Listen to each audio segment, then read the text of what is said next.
Hello and welcome to episode 163 of the Arena Regulars podcast. I'm Zach, And I'm Jeff.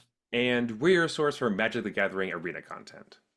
That's right. Just a couple of regular guys drinking some non-alcoholic brews and talking about Magic the Gathering, in particular, the online client MTG Arena. That is right, and this week we are once again talking all about the Modern Horizons 3 draft format.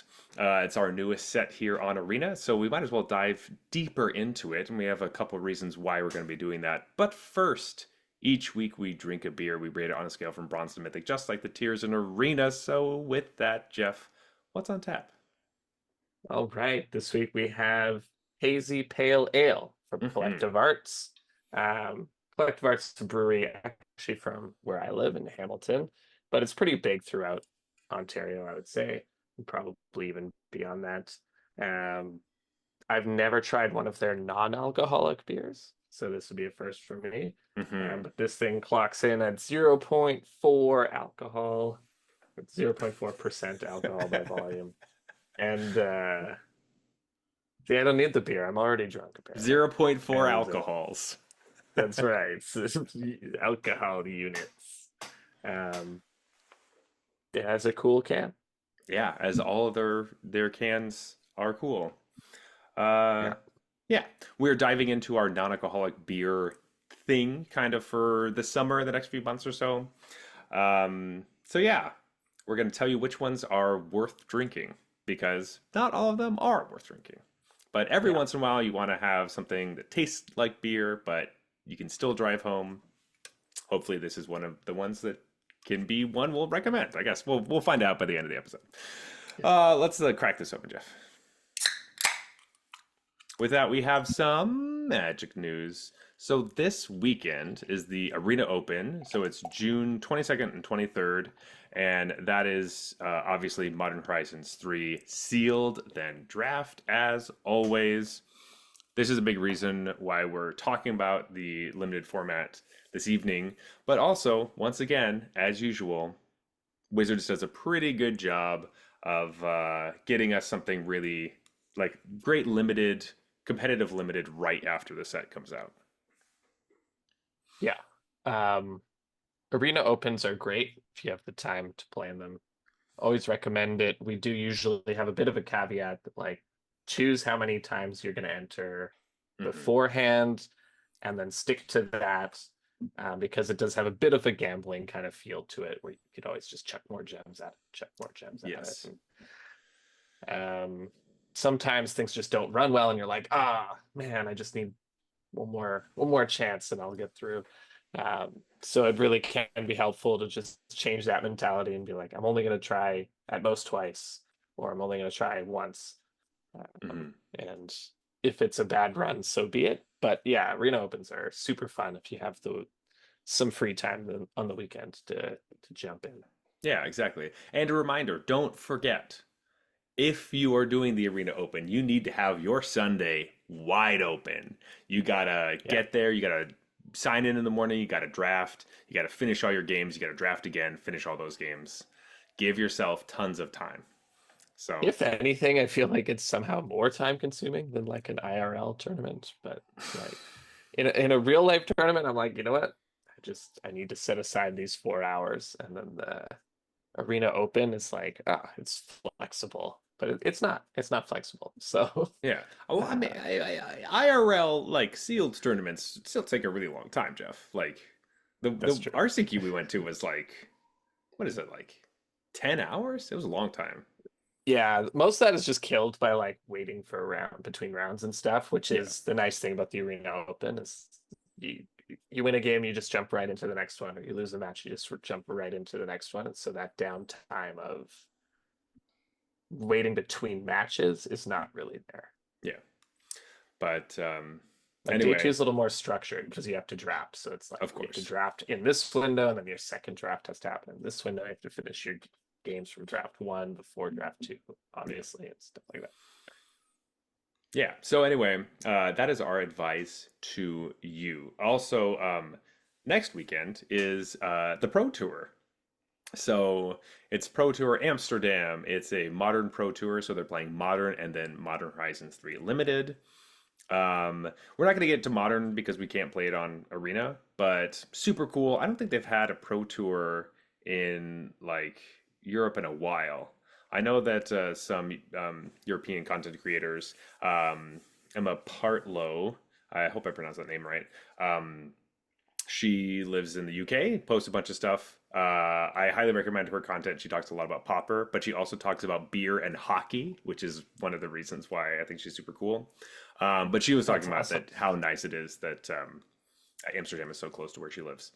Um, but yeah, should be super sweet. I'm gonna check it out as much as I can. But Jeff, will you be able to watch any of this pro tour?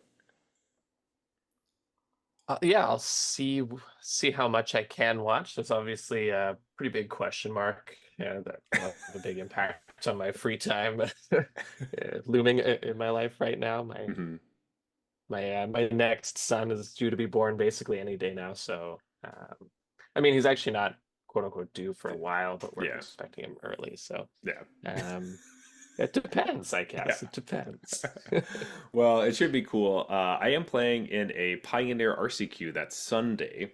So during the top eight, Ooh, I will not be available I unless I scrub assume out. you're playing Phoenix. I am not playing Phoenix. What? Isn't Um, that the best deck? Why wouldn't you play it? okay. It sounds like a joke, but I was actually kind of close to playing Phoenix. Mhm. I just didn't. I had to buy more cards than I wanted to because it's in paper. Um, so instead, I'm playing Gruul Prowess. So some similar vibes of playing a lot of spells. Hey, So I think World Prowess is a good deck, so I love it. I just need to get some more practice under my belt before this tournament. I just feel like yeah. I gotta immediately step into like Amalia combo and be like, oh shit. If I'm It's a on pretty the technical draw, deck. yeah, if I'm on the draw, I think I just lose. Um, Yeah. so There'll be some matchups like that one where it's just maximize damage every turn. But I think for mhm, the matchups where there's a lot of interaction, knowing what interaction your opponent is claiming to have and which one kind of gets you and which one doesn't. It's like a big mhm, part of those matchups. yeah. I'm assuming like vampires matchup or whatever. Um, Hmm. but you could test that on Arena, right? It's So true. I will be doing that all next week. And this is another magic news. I was planning, my birthday is Tuesday of next week. It's the 25th. I was 25th. planning on streaming like all day and just having a huge, not specifically like a subathon, but like, a big thing. And then today I see that Arena has posted they're going to have downtime for like 3 hours in the middle of the day. So, No, on the 25th. yeah, on the 25th, on the Tuesday, which What? normally they do stuff on Tuesdays, so that's not like crazy.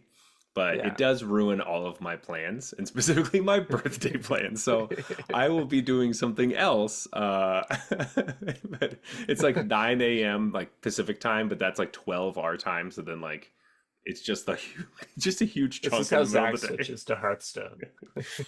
I gotta figure out another game to play or something. I don't know what I'm gonna do, or maybe I just will take the day off and I don't know. I don't know what else to do with myself if I can't play Magic. Honestly, it's like, what do you want to do? I just want to play Magic. That's all I ever Yeah. want to do. I wanted to stream Magic on my Magic, birthday. but I guess I can't. So we'll see. I don't know what's gonna happen, but that mainly this is, hey, if you're planning on playing Arena in the middle of the day on Tuesday, you won't be able to. Yeah, So you can't. you So can't. Um, Also, we have one last thing with Magic News before we get into our draft breakdown or looking at it or our thoughts on draft. Um, there is a change to the play-in structure for the qualifiers. So the qualifier weekends happen every month, and they have different formats and all these different kinds of things. There's a play-in, best of one the week before, and the day before the weekend is the best of three. They have added a new play-in day, a new way to get into the qualifier weekend.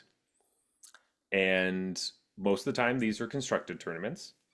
And well, for whatever reason, they have added the day after the best of one plan, which is July 6th. On July 7th, there is a sealed play-in for the historic qualifier weekend.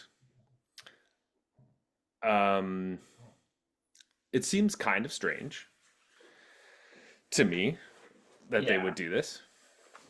I don't know, Jeff, what do you So think? I'm trying to think through why they're doing this, right? Like, why does this exist? Part of me thinks that this is kind of to just get more people into this event. Uh, but it feels a bit, I don't totally get it. So maybe the way they're thinking this through is you can already qualify for these things through limited Hmm. because you can finish in the top 250 Yeah. of your limited rank in a season.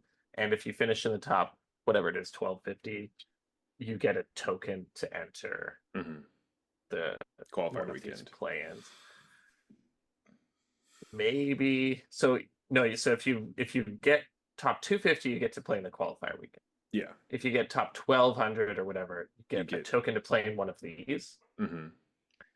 these play-ins. So maybe the idea is limited players can now use that token to play in a limited event because previously that token Was useless? Okay. it's like 20 play-in points or whatever, I guess, right? And so maybe this is a way to let limited players use play-in points too. I mean, sure. So, I mean, there are limited qualifier weekends. Like that does happen, though just not as Just frequently. once every, yeah, Yeah. And the main way that limited 6 months or players, something. yeah, the main way that limited players get competitive Magic is through the arena opens. Those are like the closest thing because everybody does them. All the pro players do them because they're a good way to make money, right? Um, for players that win. Yeah. Uh, it does seem kind of strange that they would have this because it just seems kind of confusing. Like if you saw, oh, the format is Modern Horizons 3 sealed. Sick. I guess I'll just join it, and then if I spike it, I can play in the next one. And then what happens if you like win, and then you're like, sweet, I'm gonna play in this qualifier weekend. Oh, wait, it's historic. I have to learn how to play historic now. Or you just don't even have a deck. Yeah, And that, it just feels like a way to trick players into playing historic. exactly. And like that's the part where I'm like, there's that predatory nature to it that kind of like gives you that kind of bad taste in your mouth that it Hmm. does kind of like, are they trying to trick people into giving them extra gems for something they can't really participate in? Yeah. Um, so I'm trying to give them the benefit of the doubt on like why here. But so that's what I came up with is limited players can Hmm. use play-in points better now. But like this isn't the way to do it. Like limited players don't want to play in a historic event Yeah. usually. And they like give them a different tournament. Let them maybe join arena opens with these things or have, like Yeah. I mean, that would be really great. there's just a better way to have limited players be able to use their play-in points because this one just feels so strange that there's like a last minute play-in qualifier for a historic event and the qualifier is limited. And I feel like the people who are interested in playing the historic event, but only if they can qualify through limited because they Yeah. don't want to have to play historic if they don't have to. Like that's got to be a very small percentage of It's such a small people. percentage. And so I feel like a lot of these are going to be people just, oh, well, I have these playing points. Let me play in this limited event. Maybe I'll win some gems. And even if they qualify, they won't play in the historic thing. So it's like give them an actual thing that's for them to Yeah. use their playing points instead of this weird onboarding to something that's not for them. I don't really understand who this is for, I guess. I don't know either. Um, maybe it's because okay, I looked a little bit deeper. So, it could be because they get gems and you can use gems for whatever you want. Yeah. But Arena Championship 6 is the 13th and the 14th of July. And maybe this is something I should have looked up before we started the podcast, but it does look like it is historic constructed and MH3 draft. So this would be for someone who specifically, well, no, because they're not even This qualified won't for that. qualify for that. No, This will this won't qualify for the qualify for next them. one. Yeah, this Yeah. is super confusing then. This makes it look like you do it the weekend Again, before. it feels like it's more sort of trickery. Like, Yeah. Is it just like a way to practice? Actually, you know what? No, screw this. I don't get it. I don't understand. I don't really get it either. I I guess feel sure. like part of it, I feel like part of the equation here has to be limited players are going to click on this Hmm. thinking that they get to play more limited for the rest of the weekend, and they don't. And really, they're And, qualified for like another tournament that's, and if that was even any of your calculations, Wizards, you suck. yeah. That's what the title of the episode is. Yeah. Wizards, you suck. Um.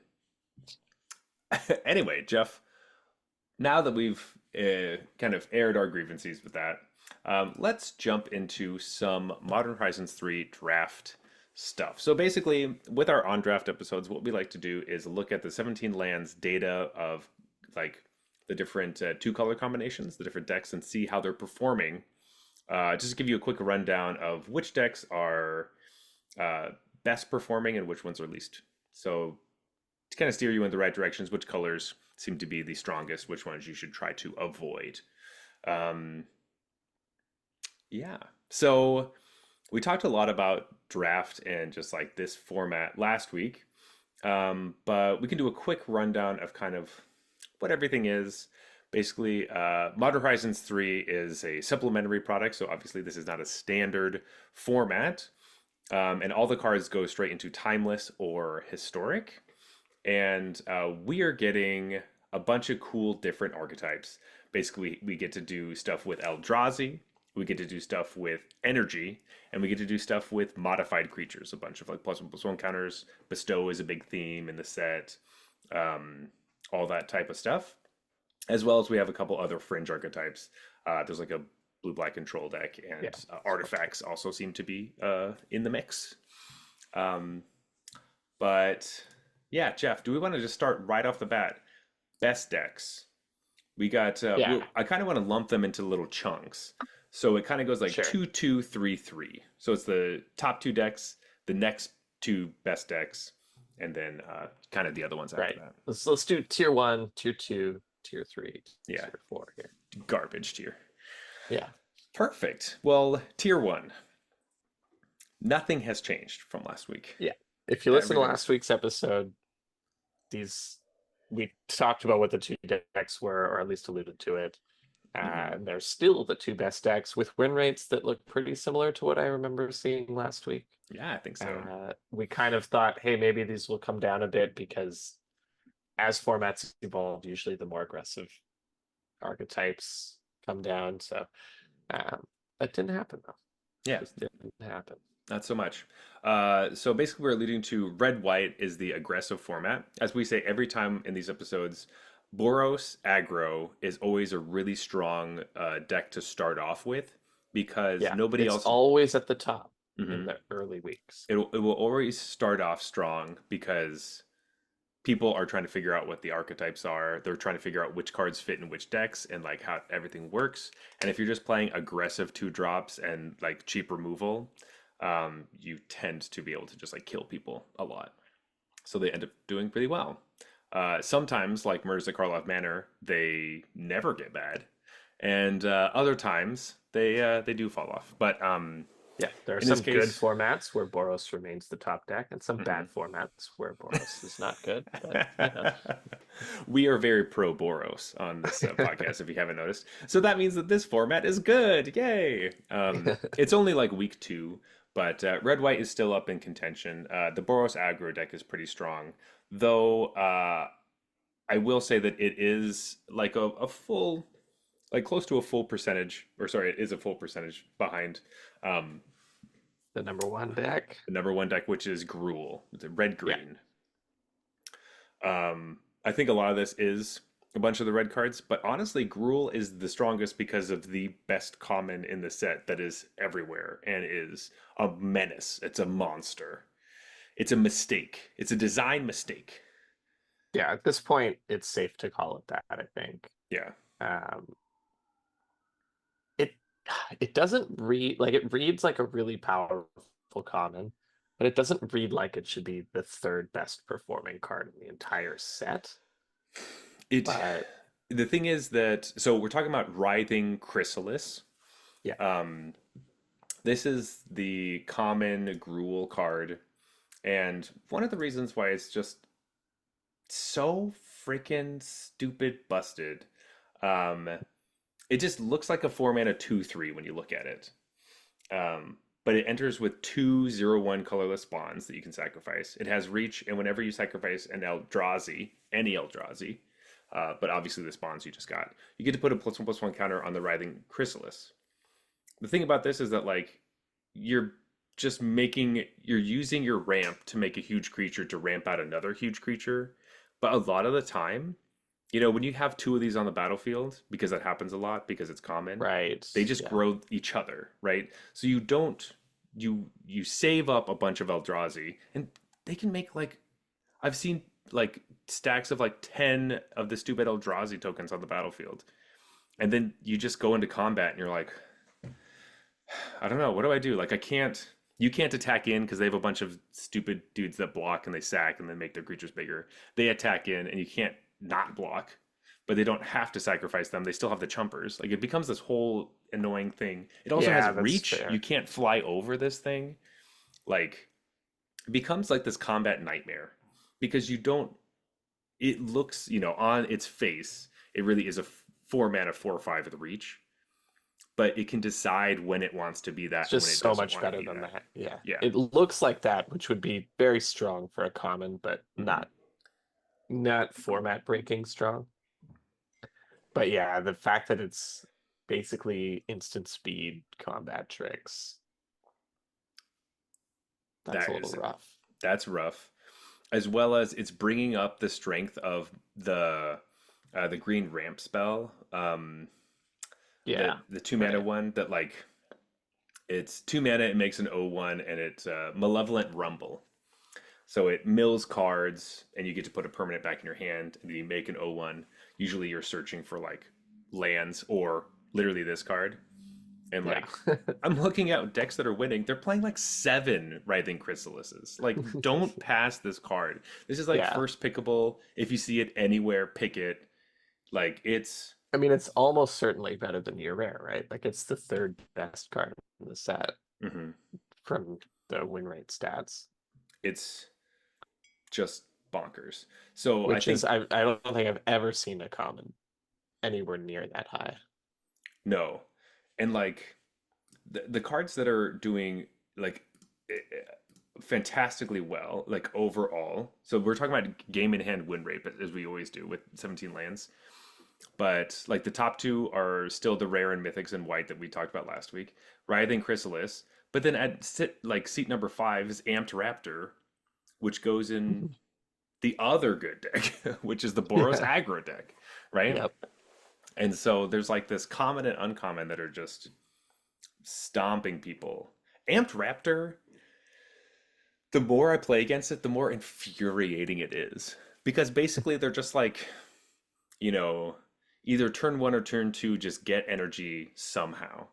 And then turn three or turn two or turn three, depending on how they got their energy, they just slam Amped Raptor. And then almost all the energy cards give you two. Right. And so as long as you make your curve four or less, you get anything from your deck when you play your Amped Raptor. That's kind of the secret. You don't play Amped Raptor when you have two energy already, so that you get anything from your deck. Make sure your curve is low enough. Don't play combat tricks unless they're good on like order. I guess wing it. Wing it's pretty good because it like gives +2/+2 and a flying counter. But Yeah. so at least having the counter is nice. But some situational removal spells aren't great because the thing with Amped Raptor is you can't if you can't cast the spell, if you don't have enough energy to cast it, it just gets exiled from your deck. Like you just can't play it.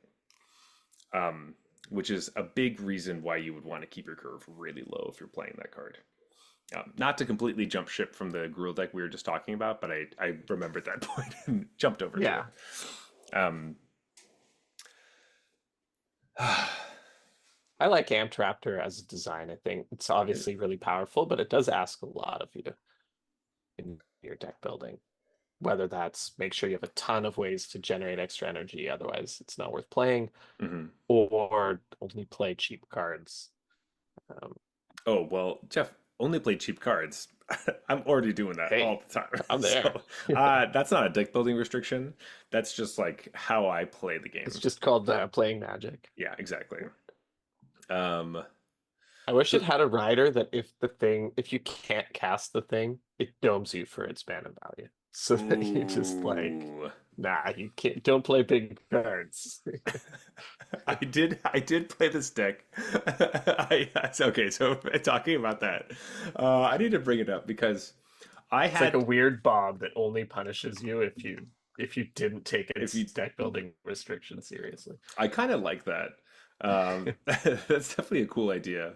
Um, so I built this really wacky Jeskai energy deck the other day. Um, it was pretty dumb. It didn't do super well, but it had a lot of really powerful cards in it. Like I had Guide of Souls, Nice. That's the like best card in the set. yeah, I had my one Amped Raptor, but I ended up breaking my rule of playing only, cheap creatures. But the Hmm. point of the deck is that I was playing both of the commanders, the Jeskai commanders from the Nice. Commander product. So if you don't know what they are, basically I got to first pick Satya Aetherflux Genius. So it's like one and Jeskai. It's a 3/5 legendary human artificer. It has menace and haste.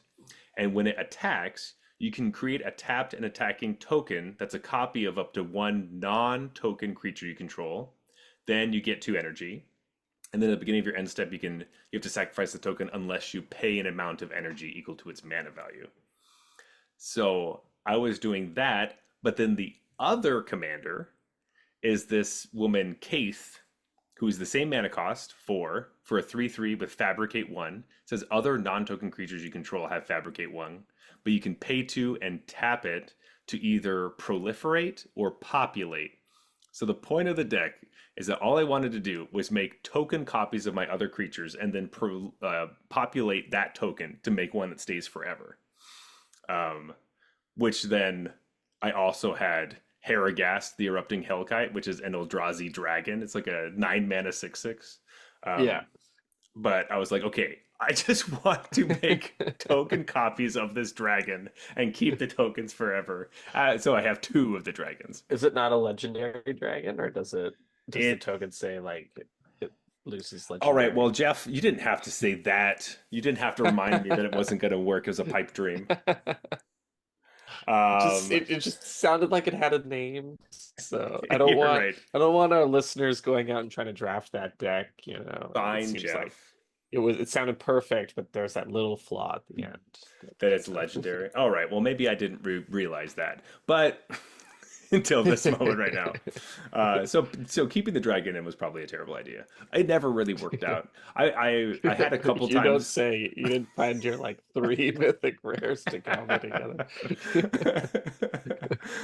It was a lot of fun though, Oh, it sounds awesome. because I'm not disparaging the most deck of the time I design was at just all. making copies of like Guide of Souls, and I was like, okay, this is still pretty good. That's decent. Yeah. Yeah, but then take it. but but it was funny where I was like, are the commander cards actually worth playing in this set? And uh, Eh, mm, I've had like some mediocre success with the Esper one. That was fun. right, yeah, I did run into the Yeah. Esper one, and it was rough. Just like a 4/4 flying lifelink, It's just good, with Ward. but It's I hard to would, race. yeah, definitely. Um, but yeah, I think it might just be a commander card. But it was really fun to build, and it was pretty fun to play. There's a lot to do, but I did lose um, more games than I won, so there is that. Um, anyway, I just wanted to do that quick tangent there. Love it. um, Um, It Sorry, is. with that quick tangent, I would like to say, um, a lot of the color combinations we're talking about do have like three color shards or whatever wedges or whatever the colors are. Yeah. um, there are like, hey, this is your energy package for these different colors, or this is whatever this is. All the decks that splash those colors or are strictly those three colors are just almost all of them are just worse than just playing two colors. As opposed to like Outlaws of Thunder Junction, where there's a lot of like splashing and it was really good and very neat. We have those sweet like fetch lands and all that stuff. Like we have this real fetch lands and then the common ones. It is just better to play two colors. Yeah, Even that's what I was even your kind splash. of starting to figure out last time was, and that's why I was asking you, like, are these common fetch lands even good? Because I was using them in the sense of, oh yeah, you just splash, like your deck's always going to be three or four colors. Hmm. And it only took me a couple drafts to kind of be like, I kind of wish I was just two colors, and I only take this if it's those two colors, and Hmm. then it's really good. But like, that was gonna be my new approach on those lands. It's like. Yes. And then I did a few drafts where I'm like, just take these whenever you can, and then that Mhm, unlocks all the powerful rares you open later, kind of like a Cons of Tarkir kind of approach. mhm. And that was No. not successful, mostly I guess because the commons that other people have are just better than my rares anyways. So They like, are. Uh, yeah, I would say maybe like I don't know, what are the numbers on the Eldrazi deck, like the Teamer deck?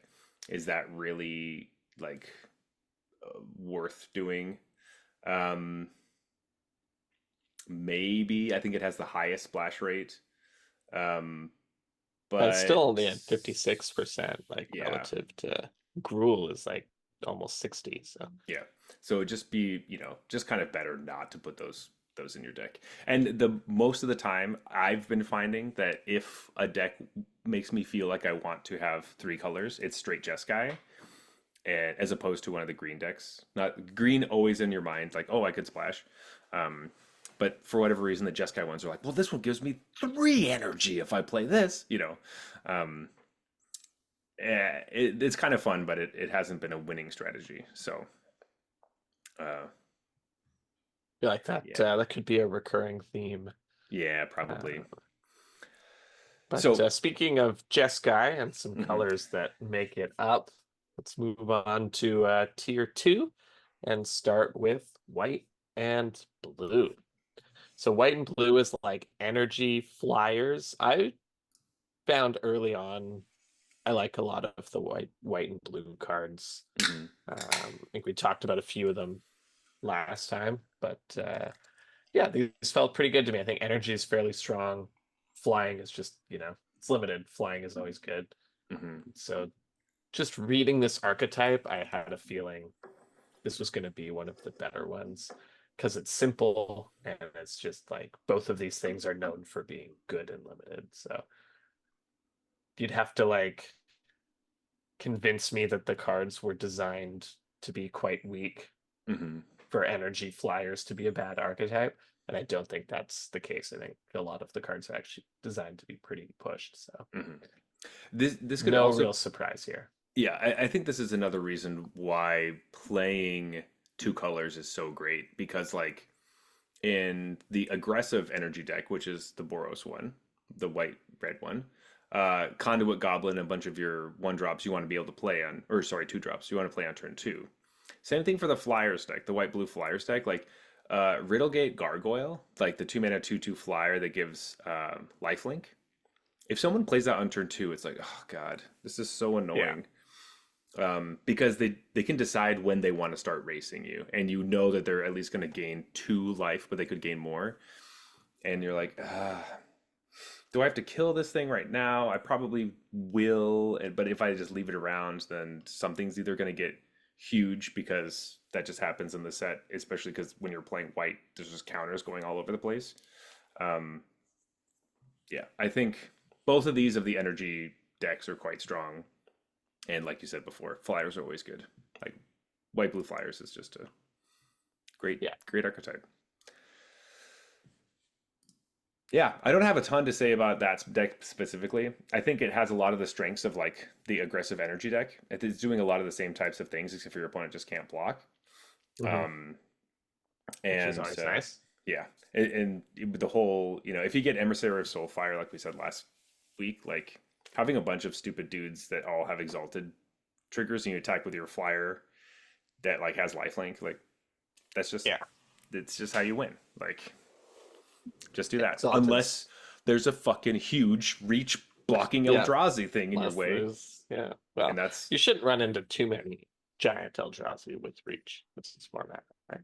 yeah, not too many. Yeah. No, no, no, no. Nah. Definitely not. Not a writhing chrysalis. There's not some other ones that are really annoying too. It's not like there's going to be 5 or 6 in your opponent's deck every game. No, no, no, no, no, no. Definitely not. Definitely not. I will say the other deck that's up with this is another white deck. So we just talked about three. Well, we're going to talk about a white deck right now, which is green white. This is all +1/+1 counters and bestow, um, which is awesome. This is like the first deck that I put together. Hmm. I had a blast with this thing, and I really like it. I think that all of the like I think this is the deck that I have the most success with and like the most, and will probably go to more often than the other ones, even though it's Sure. lower on the tier list. When I've tried playing some of the other like Eldrazi decks, it hasn't worked out for me, and it made me hate Eldrazi even more than I already hate them. Right. Um, like I already came into this set being like, I hate Eldrazi. They're so annoying and stupid, and I knew I was going to be a natural enemy to them, and I'm trying to figure out which deck kills them. And I guess just being as big or bigger than them is the thing I've chosen as Right. the way to combat them. Uh, but but yeah, this deck is great. I think all of the adapt stuff is super sweet. Um, moving counters around, or I talked about how much Lion Umbra is one of my favorite cards. All the bestow stuff is really strong in this deck too. Um, yeah, just great times. Great times were had by everyone. And the loyal watchdog is exactly what your opponent does not want to see on turn two. Is hey, look at all my cool 2 drops. Oh, they're not 3/3s with vigilance. Okay. That are also just inherently modified, just the way that they are. What a solid, solid card. Yeah. Um, yeah, I haven't played much of this deck, but I know I saw your list when you know, posted that first one, and it seemed like it would be good to me, just looking at the cards, because obviously white's pretty good, and I think green is actually pretty good too. Yeah, green's definitely good. And this is a good point that there is a white common that I definitely overlooked and is the type of white common that I'm like, "Ah, that's kind of boring. I don't like that card. But it's because it costs 4 mana. Um, Yeah, you but would probably not even read it. I know I didn't. It honestly, reading this card, no joke, it looks like it's just like from Oath of the Gatewatch, and I was like, that's stupid and old. Well, Yeah. get it Ugh. rid of. I don't want to get this card out of my mouth. But I guess it's a good harkening back to another Eldrazi set or something. Um, Boo. it's not an Eldrazi card though. It's just Airy Auxiliary. It's just a 4 mana 3/3 flyer that supports 2 when it enters. But just the fact of like you are in situations where you feel really well matched up against this white green deck, and then turn four, oh, I have a 3/3 flyer, and now my 2/2s are It's a three lot of threes power toughness for four for mana. 4. It's Yeah, and they always put the counters com- where you don't want them. I don't know if they can read my mind or something, or my opponents are smart or something, but no, no, it can't be that. They it can't must be be that reading one. your mind. Yeah. Yeah, but ugh, it's so frustrating. Uh, Yeah, and I totally missed this common when I was looking through them. It's pretty strong. yeah, it's like the highest performing one currently. I've been seeing more and more decks because it's like you just have to use a removal spell on it, but also you still have problems on the ground.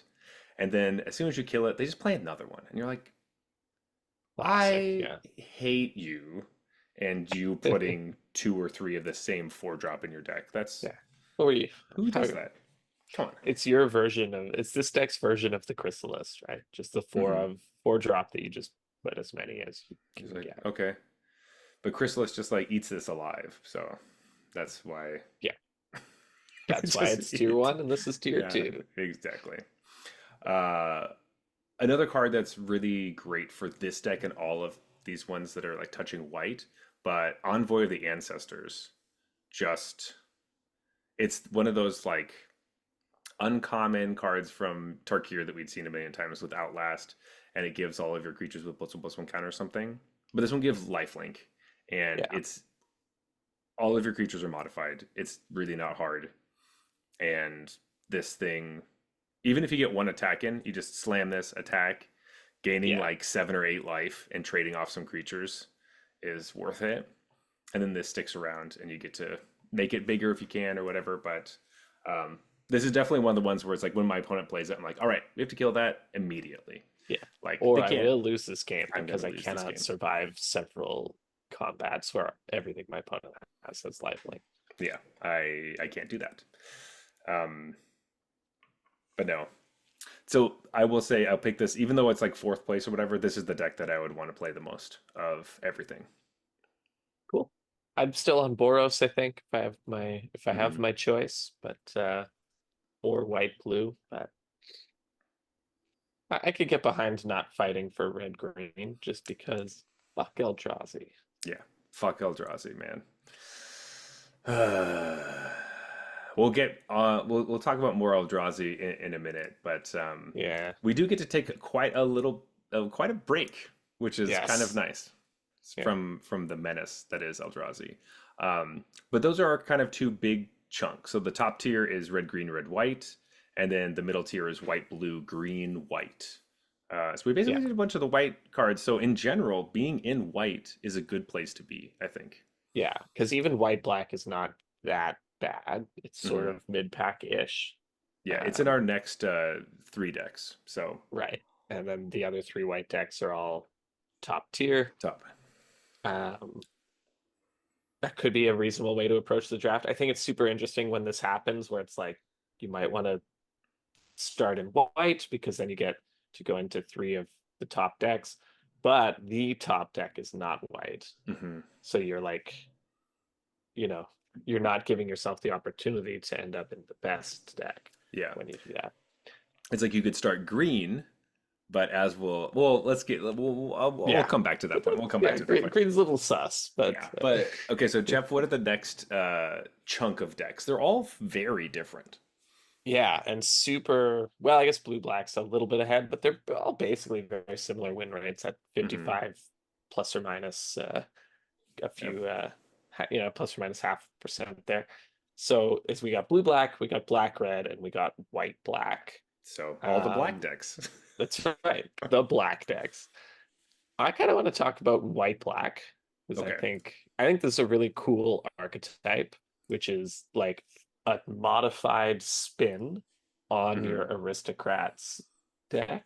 That's So they funny. did the sacrifice thing, Hmm. but they modified it and uh, just in case, just gotta drill it in there. Um, but it has to do with like obviously modified creatures. And I think some of the way that they did this was awesome. Like the classic is the gargoyle, right? hmm. Obstinate gargoyle. It's 2/2.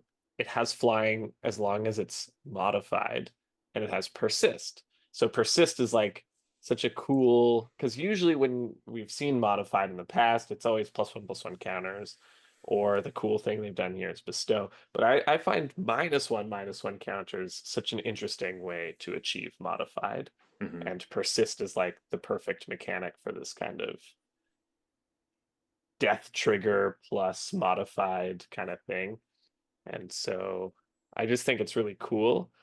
Happy to see it not terrible because when I saw it, I was like, oh, this could be just an awful deck because it's like, why would I do this thing instead of modified? Just do the modified decks that incentivize me to attack like green white, right? Like Hmm.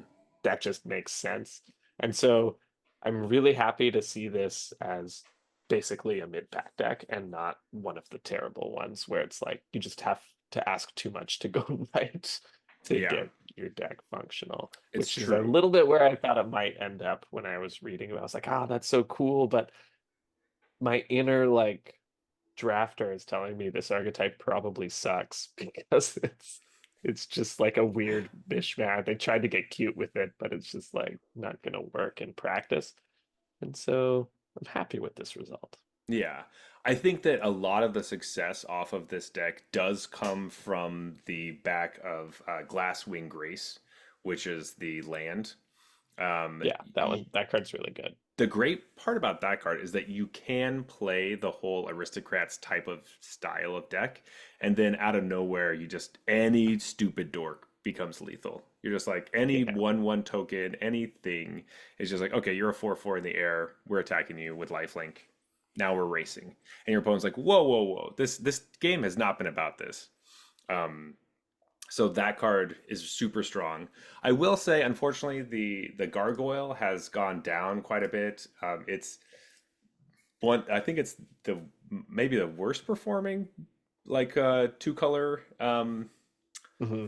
two color common card, which makes me really sad because I also really like it and it's one I like to play a lot. And I think there's a finesse to it, and I think it's just being played maybe possibly a little bit too much, um, Yeah. which could be a reason why its win rate is so low. And when I say it's being played too much, it's being played too much by me. I've been taking it all over the place Yeah. So because you're the problem. You're the one tanking its win rate. it actually probably is me, like 100%. Because I take it more possibly than I should. Um, but in general, the like you were saying, aristocrats deck, like this deck hinges on the uncommon marionette apprentice. Yeah, I love Marionette It's Apprentice. so Yeah. good. It's Yeah. so good, and especially if you can like. I mean, I've seen this. Obviously, the dream doesn't really come together because we haven't talked about Golgari yet, and so that we know Golgari is in the bottom.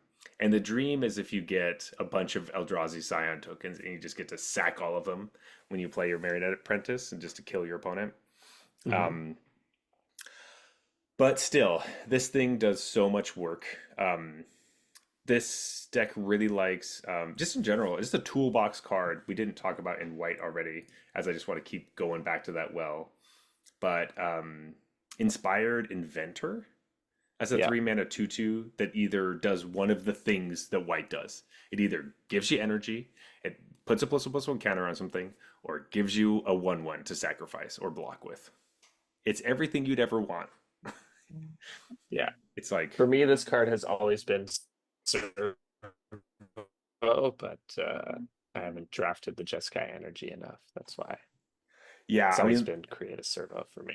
Because it's and just like in a vacuum, if you don't have the synergies, it's like probably just want the 1/1. yeah. Well, it's funny because most of the time I use it for the counter, where I'm like, Yeah. I'll Makes either sense. use In it for the green, white, modified, right? Like yeah. It's like I want, oh sweet, I get to play this guy, or I bring it back, or do whatever. I think I don't know if I've ever just got the energy from it, because it doesn't use energy itself. But in a pinch, you could. I just like that right. it can do that. Um, but For sure. Yeah. And there's definitely you can easily imagine situations where you would want energy. But yeah, back to Marionette Apprentice. I was playing this mhm, card, and I love this card, and I've played a ton of Marionette Master. Like that was mhm. in my standard deck from that time. You kill them with Treasure Map. I loved it. It was like Treasure Map, Marionette Apprentice, sack all my treasures. You're dead. It actually worked pretty well. And so when I saw this card, I was like, oh yeah, like this is going to be our card for this limited format, and it has been. But I was playing it and one of my creatures died and it drained them. And I was like, what just happened? And I thought it only said artifact when I read it because No. Marionette Master was only artifact. Hmm. And so I was like, ah, it's like a mini Marionette Master. That's pretty cool. And so my brain just told me it works like Marionette Master, but it's smaller. And then I was like, whoa, this card is like really good. Okay, so this card is like probably the best card in every black deck because it does the thing you want in every black deck. I get it now. Hmm. Um, Whereas I thought it was just kind of like for Rakdos before, because it Hmm. was an artifact kind of thing, or maybe for black white, because there's enough kind of artifact stuff going on and you can make servos and stuff. No, no, this card's just insane. Yeah, it's Yeah. awesome. So when Marionette Apprentice was an apprentice, she was quite strong. She cared about both creatures and artifacts. At what point do you think the master stopped caring about creatures and only cared about Yeah. artifacts? Yeah, I would say once right around when they got their yellow belt or what is it? Yeah. That's when you stop. You're just like, It's like nah, I'm all about the artifacts now. creatures. Who wants to deal with that? There's so much. I don't know. What would if you're around? I guess there's a lot of poop that's involved with creatures. Like Yeah. artifacts don't deal with that. I just stick with the artifacts. Yeah, Yeah. I don't want to deal with living things. No. Ugh. Yeah. Ugh. Let's just do robots. I Um, mean, is the implication that like her marionette, I don't understand what the flavor is that she cares about artifacts. non-artifacts dying. Yeah, it's kind of interesting because like it's just a puppeteer, but like she has like these things that she holds that are I don't know. They're like circles, and they move the Yeah, it's some sort of spiders like around or something. Kaladesh, yeah, way of controlling artifacts. And so that's cool, but at the same time, it's like, well, it's a robot though, right? I don't know. It's not the same as having strings. Maybe I don't even really. They're holding it like it has strings, but it's not. Anyway, I don't know. I Marionette, guess Marionette Apprentice is awesome. it is. It's Actually, super just awesome. checking to double check that that's true based on game in hand win rate. Oh yes, it is. It's the best Uh, black uncommon. okay, good, good to hear. Hmm. It is Oh yeah, quite there it strong. is. It's up there. Okay, cool. It's Hmm. 60.2%. Yeah, I mean that makes sense. And any black deck wants this card, which I think is sweet too. Which Yeah. I'm glad I didn't like draft a bunch of black decks, not put this card in it, and then realize later what it said because that would have been a bummer. But I guess that's another win for reading cards. Yeah. You know what's a card that I didn't think would be performing as well as it has, and I still don't really know why? Tell Mindless Conscription? This is that black uncommon. It's two and a black for an enchantment. When it enters the battlefield, or whenever you draw your third card each turn, amass zombies three. So it's like a 3 mana 3/3 modified creature. Sure. Okay, so like if you think about it, it's kind of like it's like a watchdog, a loyal watchdog that's only one color. Okay, he doesn't have vigilance, but sure. Um, but it kind of weirdly goes into like it will help you care with like modified stuff, which is that's the one piece of the puzzle that I was missing Mhm. because obviously you read it and it looks like, oh, this is a Demir card, right? The Demir Yeah. deck is all about drawing your third card each turn. It cares about you brainstorming, essentially, or I guess on your turn playing divination. But uh, this the other side of it of being like, oh, it has plus one counters and all that kind of stuff makes it more interesting. And I'm like, now I understand why this card was even in the deck or in the set at all because it kind of seemed like, oh, this is just kind of terrible. Um, Yeah. but it does end up being like this annoying thing. Just 3/3s are just like, what the hell? Like it Yeah. happens often enough where I'm just like, God damn it, they have a stupid 3/3. Now I have to trade. I don't want to trade. Like, I And thought getting I another 3/3 or making it into a 6/6, you're definitely happy at that point. So, absolutely. like in blue black, I would have been taking this fairly highly, being like, yeah, as long as I'm setting up ways to turn this on. But I don't think it would have been obvious to be like, oh, just put it in any black deck, you know? Yeah, I mean, even originally in the blue black deck, I thought that like this just seemed like too difficult of a payoff of like sneaky snacker. Yeah, I get because you're getting a bunch of creatures from the graveyard and doing stuff, but like this just felt like it wasn't. It just felt like on its face a 3 mana vanilla creature, a 3 mana 3/3 just didn't seem good enough. And turns out there's just like enough stuff that it is annoying enough. It's actually like Yeah. worth playing. I was thinking this was going to be one of the worst uncommons, like that Oh, tier level, and this yeah. ends up just being. so much better than I thought. I was like, okay, I guess you can trigger it. I It's guess so you, interesting too, because like in a regular limited set, you never would think that because like a 3/3 for three in black is just going to be fine in like, a more lower powered limited set.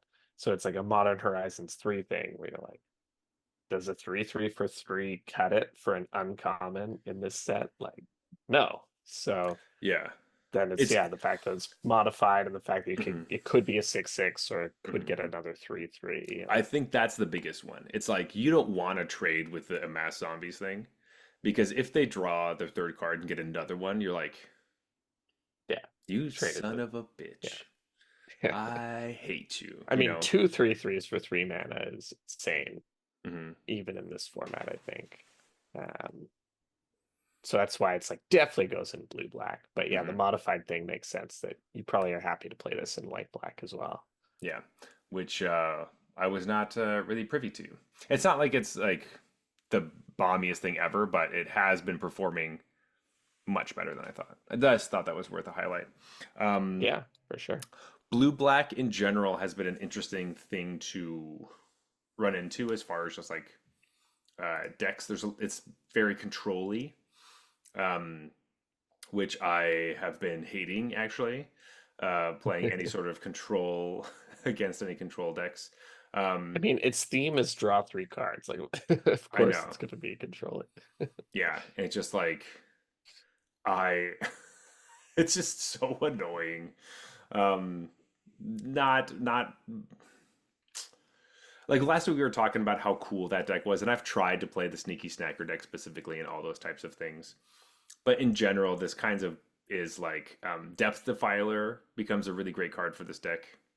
Yeah. It's an Eldrazi, Boo. it's a 5 mana 3/5 that you can kick it by paying colorless, and then when you cast it, choose one. But if you kicked it, you choose both. Return a creature to its owner's hand, or draw 2 cards, discard a card. Um, this card is really good. It's really strong. 5 mana 3/5 that like bounces your best thing, especially if it's a modified thing that loses all the counters or resets to whatever, or is a token or any of those types of things. You're just like, all right, good. Or there are certain decks like this one feels like the one where it's like it's playing that and like petrifying meddler. Any like 5 mana 5 toughness creature I hate. It's like four Yeah. fives or something that like either bounce my shit or like tap my shit and stun it. Anything like that. I really How do you feel hate. about 4 mana, 5 toughness creatures? 4 mana 5 tough. Are you talking about corrupted shapeshifter? No, I'm just talking about the chrysalis again. Oh, the Chris. Oh, yeah. Okay. Yes. Yes. Just five. Yeah. Get out of here. Wait, Yeah, five five toughness. toughness can go to hell. Fuck you. 5 toughness. I can't beat that. How do I beat that? um, but no, I think this deck is totally fine. Not something it's not my cup of tea, I think. I think for in general I'm gonna stay away from this one. Um, just not what I'm trying to do. Yeah. I think it's like the difficulty with this one is that this is the best deck in both of these colors. I guess white blue is above it, but like Hmm. if you go blue, you risk ending up in a bad deck, and if you go black, you risk ending up in like a medium deck. And this deck's only kind of medium anyways, so Hmm. I'd prefer to try to target, A different one of the black pairs. red in this pairing, like black Hmm. red or white black, because the red decks and the white decks tend to be good. And so if you don't get there on the black cards, you could find another deck that you're happy Exactly. with. Yeah. It's like you're shooting for Boros, and when you miss Boros, you land in either Rakdos or Orzhov, and you're like, that's fine. And just to compound that issue, like the blue black theme is so different from all the other deck themes Yeah. of the draw 3 cards that it would feel like you would pick up some cards that you don't even want in other color pairs. So you feel like you're trapped in blue black, even if it Hmm.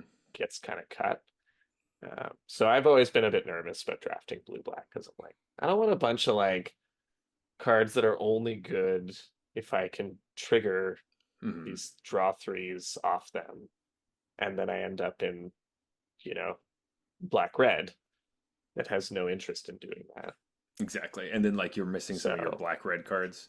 Because spoiler alert, that's the other card, that's the other deck in this chunk is black red, which is our artifact pair. mhm. And that's the funny one is that the blue black deck draw two or draw three cards, and the Rakdos artifact deck are both of the ones that don't really overlap with other people.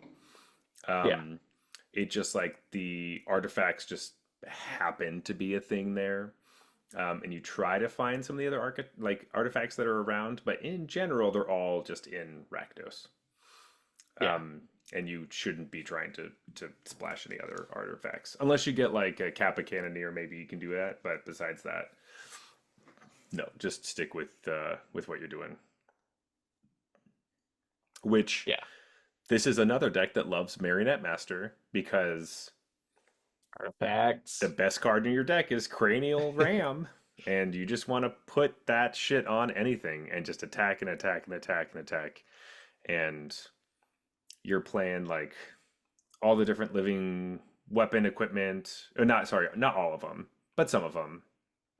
Um, I will say we were talking about Drossclaw last week. Just like it's a 2 mana 1/1 that when it attacks it, your opponent loses 1 life. Um, Ah, I think just for volume of artifacts, it's nice to have in your deck, and having the body is just like a chumper kind of. But I will say, I did run into a situation where I was at like 4 life, and I was like, they have like a bunch of creatures. I have a huge board too, but I can't stop them from. can't beat the I Drossclaw. can't Yeah. beat the Drossclaw. And I was like, wow, you. I hate when those stupid little things are like beating you. Like it's the worst when they beat you down with that card. Um, Yeah. I'm still not convinced it's good, I but don't there think are it's good, but situations where, you can play it. yeah. But the reason that you play it is because you want to play. I mean, obviously, Cranial Ram is like the best card in your deck, but really the best card in your deck is Refurbished Familiar. This card ended up being quite strong. I originally was thinking that this was just going to be like good and like you'll be happy to have it, but it's actually really horribly annoying. Like, would you get to turn like four and your opponent plays like two of these back to back? They're like one for 2 mana, the other one for 1 mana, and you're like, Yeah, that's the backbreaker yeah, there. and you're just like sick. So I just like I'm I lost my 4 drop that I was about to play, and Yeah. I so like if you're playing the white deck, like you lose your Airy, auxiliary, Airy, whatever, and then they play two power flyers, and you're like, sick. My 3/3 flyer would have been really good against these, except for the fact that you made me discard it, you son of a bitch. Mhm. And if I don't have any cards in my hand, you just draw a card. Great. So Yeah, that it's this it's a good card. it's Yeah. the one like it's the one that I just lose to all the time. So maybe I'm excessively frustrated over it. But I think its 1% is also good. So I don't feel like I'm insane. Yeah, it's right below Wither and Bloom. In between Wither and Bloom and Breathe Your Last. So like Oh wow. it's doing work. Nice. 56.6%, which isn't like crazy as far as like percentages go, That's but yeah, reflective of the black decks being yes, pretty medium. pretty medium. Yeah. But yeah, ugh. Stinking, stinking guy, stinking guy. Um, Anyways, speaking of stinking, should we get to the decks that stink? let's do it. There's 3 of them, and they stink. You Is it should. just me or has blue red been bad in like the past few formats for Blue decent red, amount of yeah, blue red time? is bad in. It hasn't been good since Lost Caverns of Ixalan. Actually, that's where we're going because it was actually Oh, good in that. Remember, that was the last time it was good. vaguely, yeah.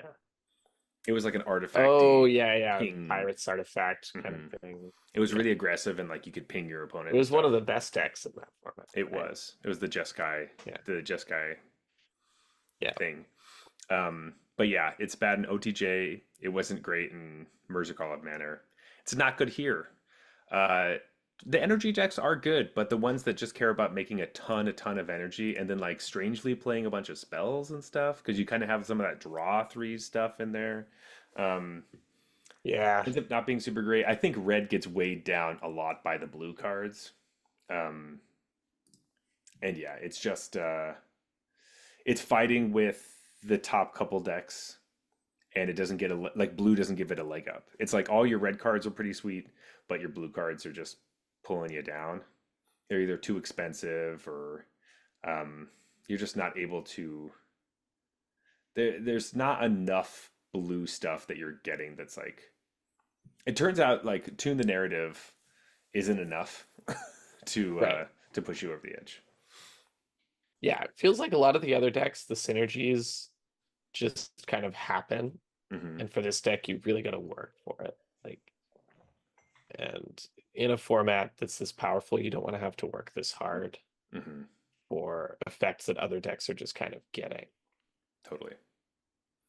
So So yeah, unfortunately, when you see, and this is the thing that I've been falling into this trap a lot, because I will see that there's a card going around, such as like one of the maybe not the what is it? The Cyclops, the Cyclops superconductor.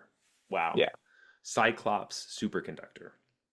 I'll see that card go by. I'm like, oh sweet, I'm playing like white blue energy, or like maybe I'm playing like red white energy. I could add this card, and then I get Right. some more of that, and you're like, oh shoot, and then you turn into Jeskai somehow. You just don't have to. The card is it looks like it's going to be this super powerhouse. Look at that guy; he's so muscly and This big. card looks way better than it is. And I It, learned that pretty early on. My opponent played it, and I was like, oh no, I feel like I mhm. have to kill this thing. And then when they attacked, they were never able to get enough energy to do this and something else, which is kind of what they needed to make combat go the right way. Yes, And I that's was like, yeah, I guess I don't really care about this thing. The energy payment is too expensive. If you could pay two, I think now we're mhm. talking. But The the fact that fact you have that to pay three for that second ability is it just means you can never do the two things you want to do with your energy. it's absolutely that's exactly what it is. Because the amount of times where I just like attack and completely forget I have to pay the three energy, and Right.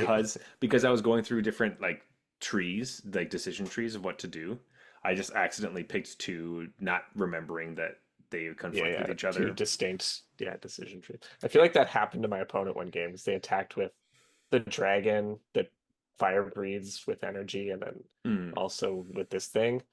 And I was like, okay, like block like this, and then one of these is going to eat your thing and the others will trade based on the because you don't have enough energy to To do do both. all of it. You Hmm. can only do one or the other. And you And have to then there was choose that one of them. Yeah. that classic arena pause of like, oh yeah, I thought I was going to win like Hmm. both of these combats, and in fact, I'm It's going a to like tie lose. one and lose the other. So Tying a combat so brutal. yeah, Um, Yeah, I know last week I was talking about is it Genitorium, and I really like the Jeskai thing altogether. I think that that was probably just because it was the new format and you could just kind of right. get away with it. And you Um, weren't running into Chrysalis every other game. yeah, and people were learning like, hey, if you play Riddlegate, just like don't play anything else, right? Or you want to make sure that you can be lower the ground in these Rakdos Scurry of Gremlins decks, you know. Um, don't be dorking around with cards that just give you more energy just for fun. Right. Um, yeah, stay away from it. Um, Another deck you should stay away from. I'm just gonna, well, I was gonna lump these together, but I shouldn't. Black green, Yeah. best deck in Outlaws of Thunder Junction. Hot garbage in Modern Horizons 3. Stay away from this deck. Yeah. It's I don't really know what to attribute this to. I think both of these colors are probably just kind of medium, and then the theme is not super synergistic. Like it's modified and adapt and modified play well together, so it's the modified and adapt deck. Adapt, I guess, is just maybe too expensive. I'm not totally sure. Like it feels It's like it's maybe a little more.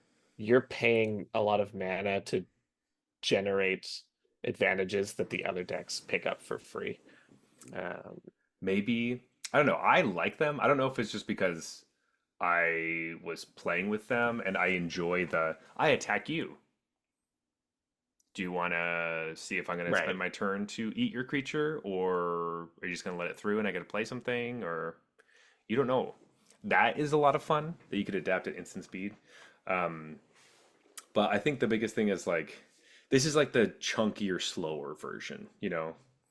Like a lot of your other creatures are quite a bit slower, or like have a lot of setup cost, or like there's a bunch of I've seen players like take the cursed wombat, which like basically puts extra counters on stuff that triggers once a Yeah. turn, and they're able to like sack that and then bring it back from the graveyard and play it again, so they get another trigger thing with it and do all this like crazy loops that they're jumping through, and they still lose. It's like Right. you were doing so much work, um, and I really do think that Golgari decks in general are just strongest when they have a reanimator anything, Hmm. and this deck doesn't have it. We just don't have it in the set. There isn't really like you have victimize as your best reanimator thing, and you have to have a creature on the battlefield, and both the creatures come back tapped. Like that's brutal. Right. Like you need strong ETBs. Like you're taking away a blocker and adding two more non-blockers. Like it's so bad for a slow deck.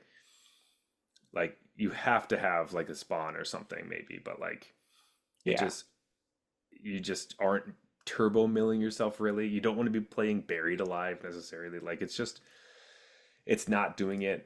And the other reanimation card is like Rakdos. And it doesn't even bring it to the battlefield, it just puts it in your hand. So I don't know. It just doesn't feel it just Yeah, it I guess it's kind of like a mid-range deck that just doesn't have higher card quality than the other decks, and so that's never where you want to be. Like mid-range has to have higher card quality in order to win because aggro and control will win with their game plan. yeah. And so if you're going to be mid-range, which is like you're not fast, you're not crazy powerful in the late game either. You just need to have better individual cards to win those games, and green black just doesn't have it, I guess. Like Yeah. the cards are just aren't better than the other colors cards. So Totally. I think that you can definitely win with this archetype, but I think that doing the expanding ooze thing ends up not being exactly what you want to do with it, which is so funny because I love the adapt the white version of this deck, but yeah, I think in the end, not not getting there.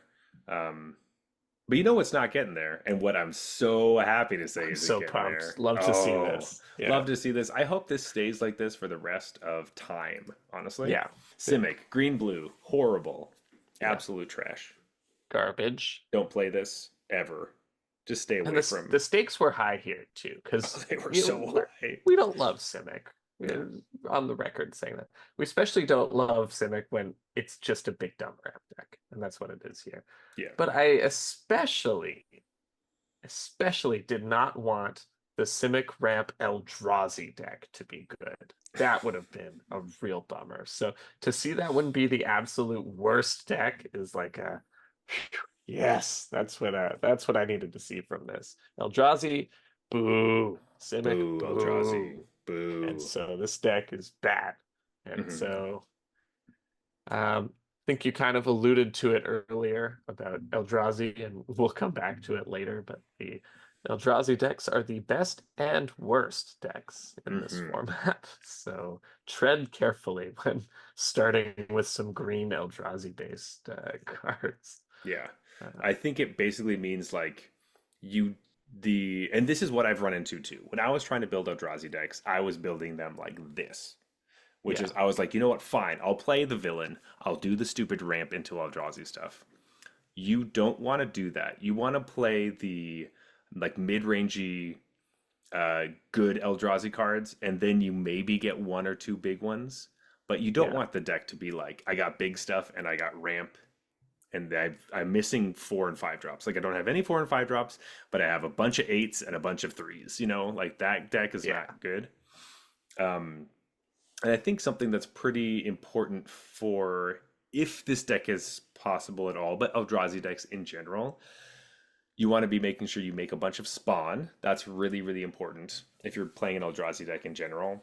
And there's one uncommon that I fucking hate. And I didn't think I was going to hate this card, but it ends up being just the biggest Path of Annihilation. Okay. I don't even know what that does. So Let it's me an go look it up. enchantment. It's 3 and a green. It's devoid. And when it enters the battlefield, you get 2/0/1 Eldrazi's. And it says Eldrazi's you control have the ability tap, add 1 mana of any color to your mana pool, and then whenever you cast a creature spell with mana value 7 or greater, gain 4 life. Hmm. So it's basically like on by turn 4, you already have some like Eldrazi spawn from other cards that you're playing, which is one of the reasons why again that ramp spell, Malevolent Rumble, is important because you want to have the spawn. You want to have Eldrazi Right. just on the battlefield, and you play this, then you get to tap a bunch of your Eldrazi, play something else. That's annoying. And then eventually you're playing some bigger stuff. But like this is probably the best of the ramp cards if you're trying to do this kind of Yeah. like blue green thing. But in general, um, having like red creatures that are strong and you're actually putting pressure on your opponent, or just some good red removal where the blue you're missing it and the green you have to have creatures to do stuff. Like one of green's best removal spells is like the signature slam thing, which is the modified card. Right. This deck doesn't really do that one that much. I mean, it can do it for one creature, but you still need a big creature. um, I think in general, just yeah, make sure that you Just have an early game plan, and it shouldn't be just ramping. yeah. Or just, don't play Simic Eldrazi. Oh well, just don't play Simic in general. Yeah, Yeah, yeah. yeah. It's like basically like Planar Genesis looks like a really busted card because you're like looking at things and either you draw a card or you play a land. But like it turns out you'd much rather just like play Malevolent Rumble where you get to draw a land from your graveyard and have a creature on the battlefield. You want Right. that creature. I think it's really important. Yeah. But yeah, there we go, folks. Those are the decks. Eldrazi Those are the decks. either good or bad. Watch yourself with certain colors. We're talking about blue. Watch yourself. Black, Yeah. always kind of mid pack. Um, but you can't really Safest go thing to wrong. do, shoot for Boros. If you miss, your deck's probably decent anyways. Hmm.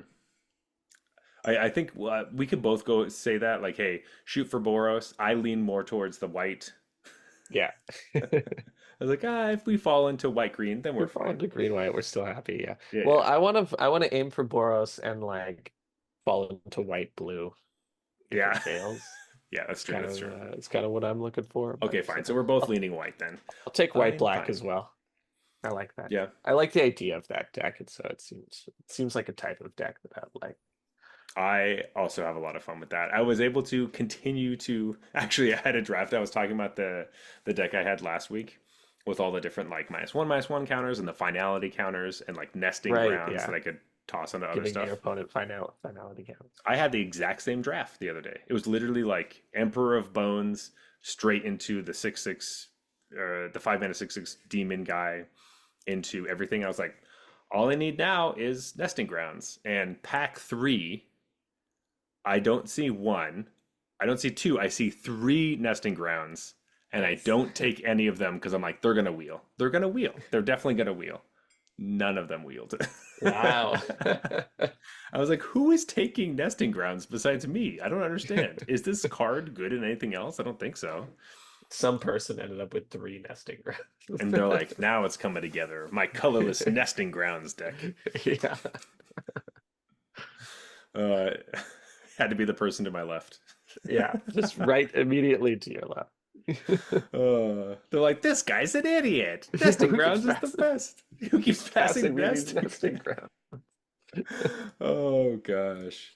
Um, I just want to now. I just want to see what Nesting Ground's win rate is on. Okay, it's mid pack. Yeah, it's like 51.8. All right. Oh, that's pretty Um, bad though. yeah, mid pack for colorless cards. Sorry. Okay, Um, gotcha. 51.8 is quite bad on for 17 lands. yeah. Uh, yes, it is. But I love it. Just in that deck though. Anyway, Jeff, we've had a great night this evening. Let's go to last call. Let's do it. All right. So we are going to rate this beer on a scale from bronze to mythic, just like the tiers in Arena. As always, this has nothing to do with what tier you are in currently. It's just a fun way to rate beers. So don't feel bad when we say that bronze beers are trash. They're horrible. You have to spit them out. You pour them on the ground. You can't even drink them. Silver beers are bad or just kind of boring. Macro brews tend to find themselves here, or bad micro brews. Yeah. Gold beers are fine, but you wouldn't really drink them again. Platinum are solid, and you would drink them again. Diamond beers are exceptional. You like these a lot, and you will share these with your friends. And Mythic, the best of the best. These are the writhing chrysalis of the beer world. Oh no, not an Eldrazi. I know. Uh, anyway, Jeff, what did you think about Collective Arts Hazy Pale Ale non-alcoholic beer? I do not like it at all. Oh, At all. interesting. I don't think it tastes very good. And I certainly don't really think it tastes like beer. It just doesn't really remind me of beer. And I don't know what it does remind me of, but I don't like it. So it I still it. have some here. It's Oh been wow, been a slog. I have some as well, but I also had two of them because I wanted to be able to have a fully. It it kind of reminds me of apple juice in a weird way. Um, and I think some of these like non-alcoholic beers have that similar taste to them. But I don't know if I'm just getting used to drinking non-alcoholic beer now. But like, yeah, it was fine. I kind of yeah, I'm down with it. I see the apple juice a little bit. Like it's not sweet, really. It's Not not really. super sweet, but it has that kind of soury or tartness a little bit, and a little bit of kind of I don't know how to describe it. I do not. I don't. It like in general, non-alcoholic beers because or just beverages in general, just like the body is missing from a lot of them. Yeah. Um, because the sugar is the reason that it has alcohol. So then I think they just try to cut out a bunch of sugar content to make it so it doesn't do any of that. I don't exactly know how they make these things, but that's a direct I don't really correlation. know either. Yeah. But and this one does have a bit of like the sort of fake yeasty kind of thing I was talking about last Right. time. Hmm. Like they're trying to replicate the flavor that yeast gives to beer, and I don't know how they're doing it, but I don't like it. It Hmm. tastes weird. And so no, I would never buy this again. It's not for me. It's not for me.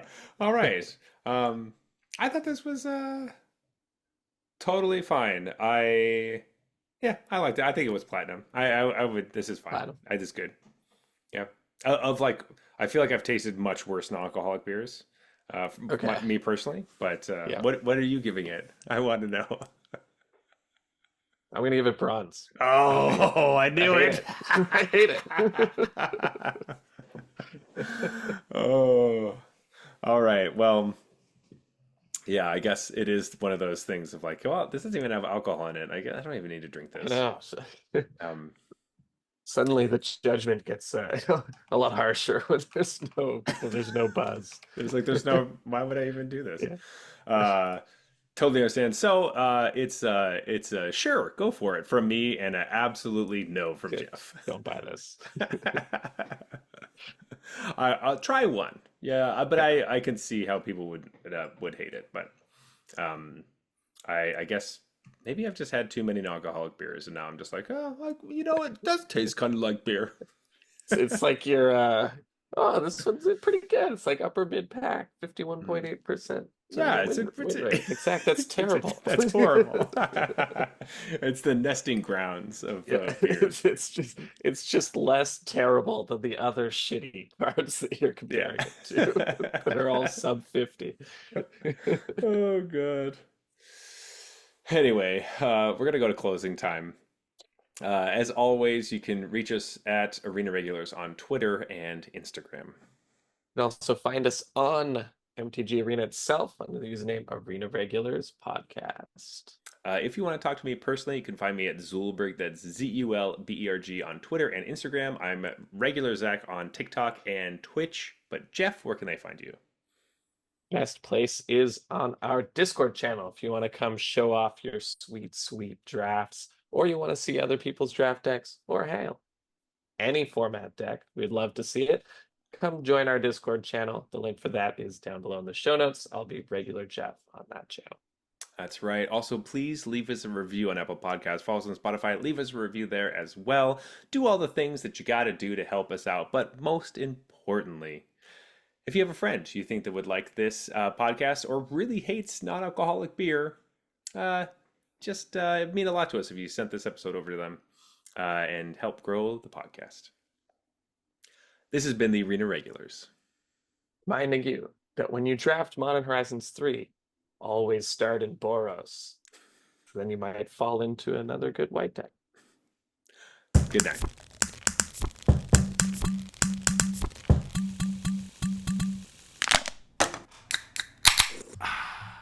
All right, that's fine.